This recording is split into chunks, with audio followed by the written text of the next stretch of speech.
Dans l'affaire Barthélémy Diaz, c'est une affaire administrative.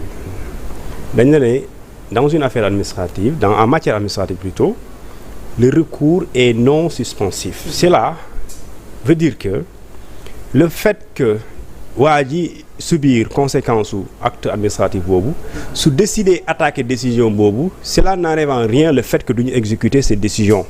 Ça veut dire que maintenant dans cette lettre bi préfet bi bind daf ne et Barth l'a déchargé. Barth est avec ses conseillers juridiques. C'est écrit noir sur blanc. Lii dafay jël effet des notifications, des réceptions de la notification, des réceptions de la notification. Conséquence yi lan la mooy tu seras plus le maire de Dakar, mais tu seras un ancien.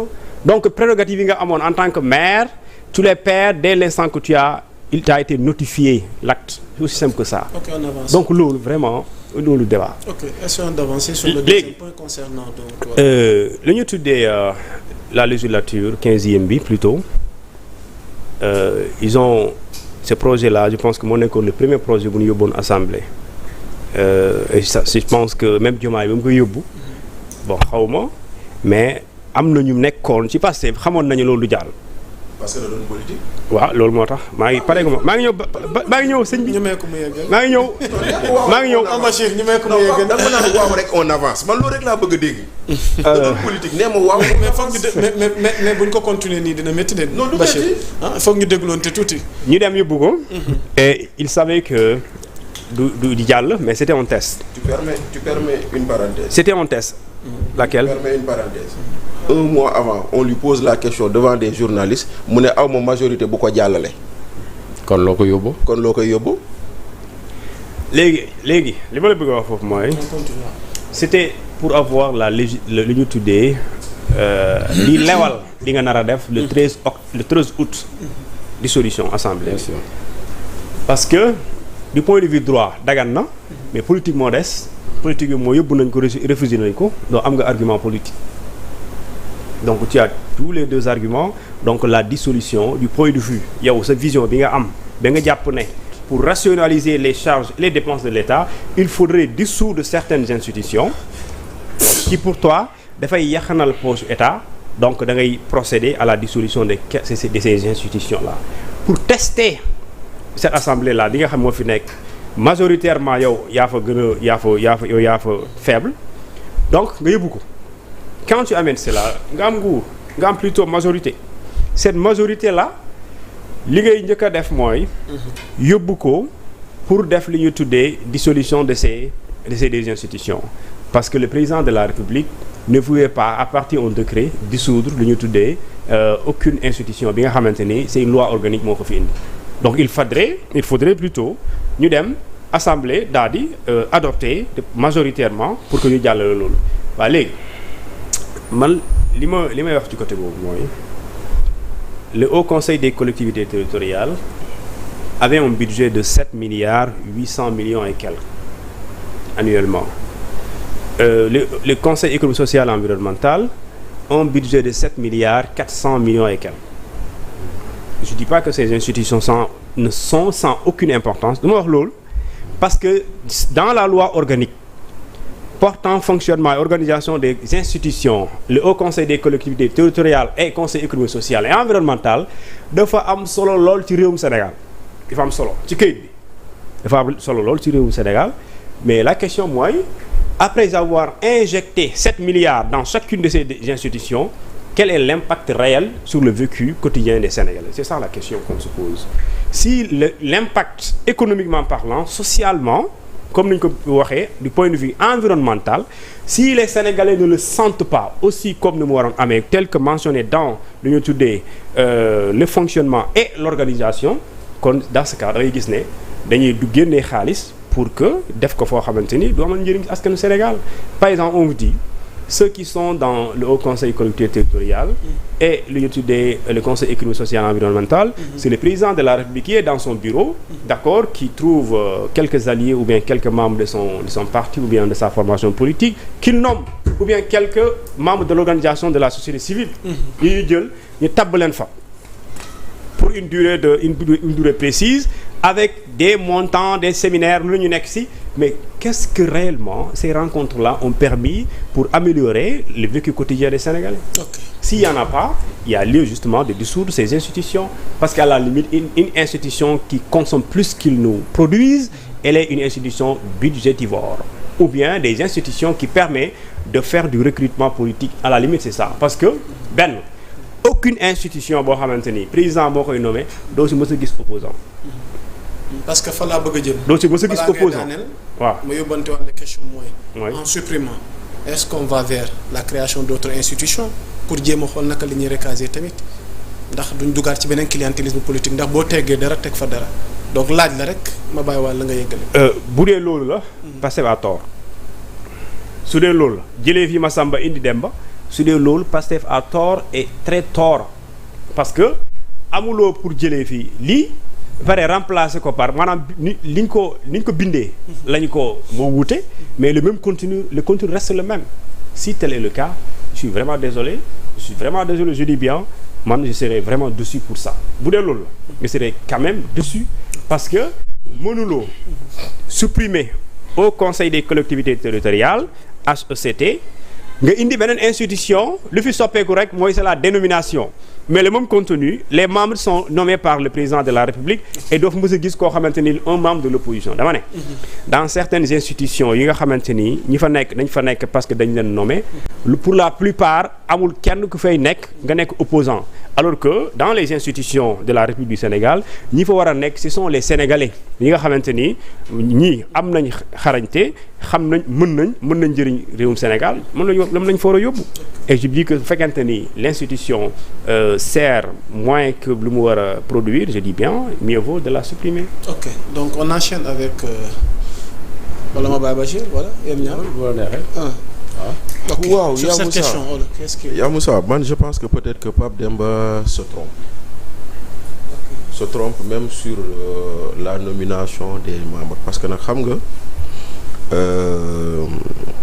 Conseil économique et social c'est la vraie représentation de la société civile dans un pays parce que ñan ñoo fa nekk ce sont les organisations socio-professionnelles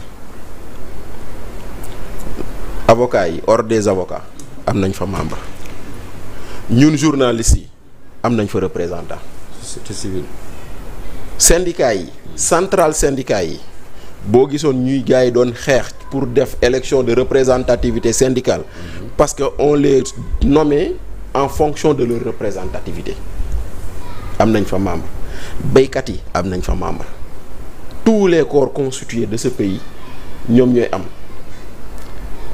te nomination yi man dafa am loo xam ne dama ko dund quand j'étais au ministère de l'agriculture ñi war a nommer dañuy wax ñun ministère de l'agriculture ñun ñooy bind président de la République defal ko ay proposition de nom tànnul ku ko neex de xaw ma nag lu ma fekkee moom dañ koy jox par exemple une liste de 6 personnes mu war a tànn 3 personnes qui représentent les organisations agricoles d'habitude dañ doon am na ku daan jógee CNCR am na ñu doon jógee FONGS am na ñu doon jógee ci yeneen kuréel et cetera voilà comment laa xam ci nu ñuy nommer les membres du conseil économique et conseil économique quand même c'est des structures où on donne des avis on auditionne des gens on donne des avis on donne des orientations charge maintenant à l'exécutif de transformer ces orientations en loi en projet en programme ou en décret. Donc su ma la déggee ñoom seen existence yow jàpp nga ni c'est essentiel. mais elle est essentielle dans un pays. amul réew booy dem fii nii ci réew yu mag yi te amuñu conseil économique maintenant leneen li tamit le conseil économique existe au Sénégal depuis 1961 de 1961 à 2000 on a eu une présence continue du conseil économique et social. mais dogguma la cuun samp na laaj lu am solo. oui est-ce que existence am boobu ak léegi. oui ndax askan wi.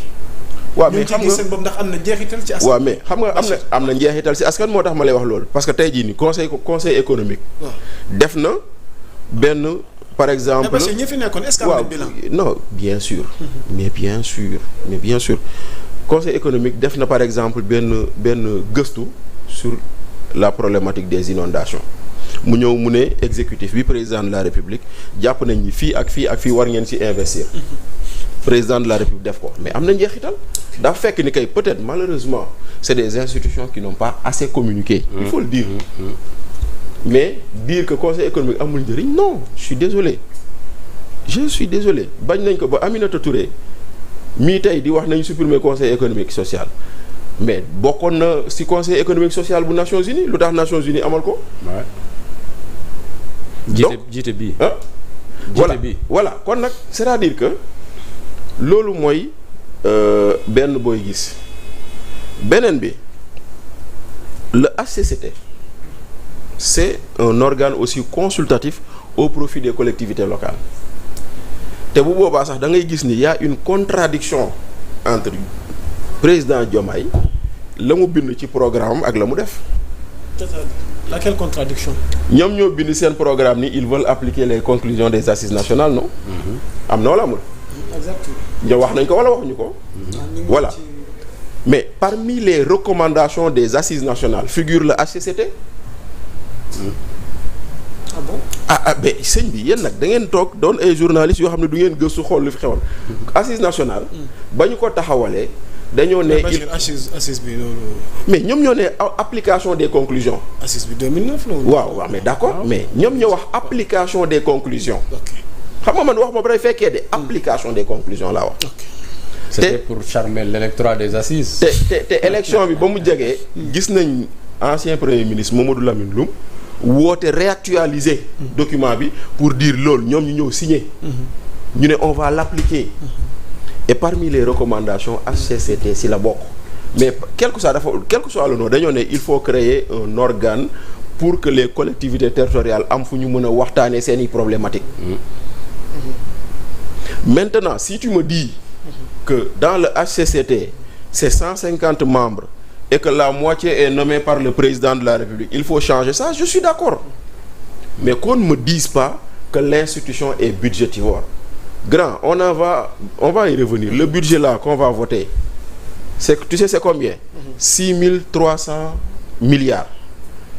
Pape Demba vient de le dire. 2 institutions, 15 milliards, fais le ratio. Tu n'as même pas 1% du budget et on te dit non, c'est budgétivore. Okay. C'est budgétivore. Ça veut dire que, xam nga, man li may wax toujours rek, la démocratie a un coût. Ba ñu fi wax ni élection il y a 48 listes. Dama leen ne bu jaroon 100 milliards nañ ko organiser. Parce que ça permet au peuple de s'exprimer. La démocratie a un coût. La démocratie n'a pas de prix, elle a un coût. C'est important. Et le coût là, il faut savoir le supporter. Et parmi les coûts de la démocratie, il faut supporter des institutions. Mais Bachir yaxanal askan wi. Mais léegi nag 15 milliards yooyu da nga jàpp ni c'est budgétivore loolu nga jàpp. Pas que loolu la jàpp, on pose un débat. Oui, mais le débat là, c'est une question. Mais le débat posé ainsi, le débat posé ainsi, c'est très mal posé. Je suis désolé. Mais quand le président a 78 milliards de budget, di yaxanal gafa askan bi duñ ko wax foofu noonu. wàññi na ko de wàññiwuñu ko de. amul wàññi dinañ ci ñëw. amul wàññi. Non mais c'est ci même question bi la tu peux. Non amul wàññi. La présidence de la République a le même budget que l'année dernière. Il y a pas de wàññi. La primature n'a pas de wàññi. L'Assemblée nationale a augmenté son budget de 2 milliards par rapport à l'année dernière. Mais grand yéen tam nag xoolal léegi loolu. Donc Bachir, ce qu'on a reçu comme information. Oui mais est-ce que ces institutions-là. Est-ce que tu es allé lire la loi de finances toi-même? Est-ce que tu es allé lire la loi de finances? Boo ko lire di nga xam ni loolu lu ñuy wax loolu amul. Maintenant ceux qui ont donné cette information soit dañoo juum soit ils étaient dans une optique de manipuler l'opinion. Et ça c'est dans quelle partie? Mais la loi de finances elle a des annexes. Tu lis tout jusqu'aux annexes, c'est plus de 100 pages. yaa ngi moom. mu ngi fii dinaa leen ko yónnee ngeen teg ko fi. boo ma ko mënee partager wala. Tout de suite. Mais xam-xam du doy. C'est dire. C'est dire quoi? C'est dire une chose toute simple. Yaa Moussa dañ ko diggee woon ci seen programme tout en ayant dit que ñun on va appliquer les assises nationales alors que les assises nationales recommandent une telle institution. Def nañ ko. Donc maintenant lenn mooy lu am. On a fini de supprimer le Conseil économique et social. Il faut passer au next step. Et pour moi, le next step, c'est quoi?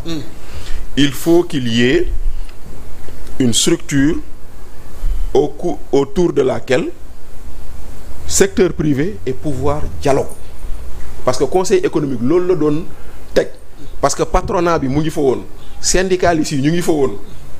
ñeneen ak ñeneen ñu ngi fa woon kon nag structure bu mel noonu il faut nga am ko te déjà am na lu fi am mooy les chambres consulaires les chambres de commerce il faut les dynamiser il faut les réformer pour que maintenant le dialogue pouvoir nu mu tuddati secteur privé mu am foofu noonu mais en espérant aussi que on ne va pas nous enlever une institution pour nous la ramener après parce que damay wax toujours ni les gens bu ñuy wut dañuy bëgg a nax nit ñi ba wax leen lu ñu gëmul Abdoulaye Wade defoon nañu ko fii Abdoulaye Wade son programme de gouvernance de 78 xam nga la ci bind nous voulons un Sénat en 98 Abdou Diouf créé Sénat mu ne le Sénat est budgétivore bu mu ñëwee dama koy tas mu ñëw tas ko quelque temps après mu delloo ci Sénat ba ñu waxee lan la wax woy Sénat bu Abdou Diouf joxe woon c'est pas man bu ma doon gis.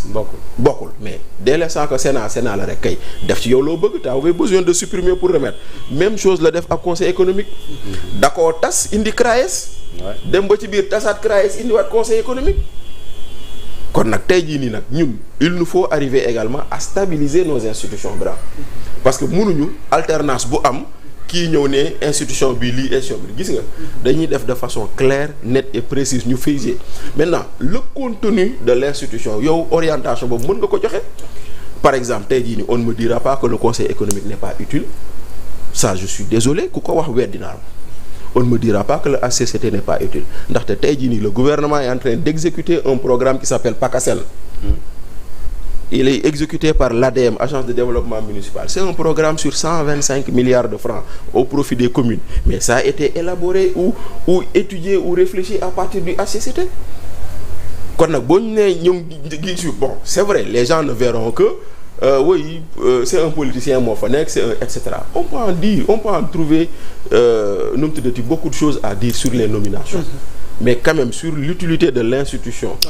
Loolu moom man je pense que maintenant nag l'acte est posé et on va passer à autre chose. Merci Bachir on enchaîne Amadou Diouf sur ce point ci même question bi alors. waaw xam nga moo ci sa position. Très bien en fait la dissolution du HCCT ak Conseil économique social et environnemental bon c'était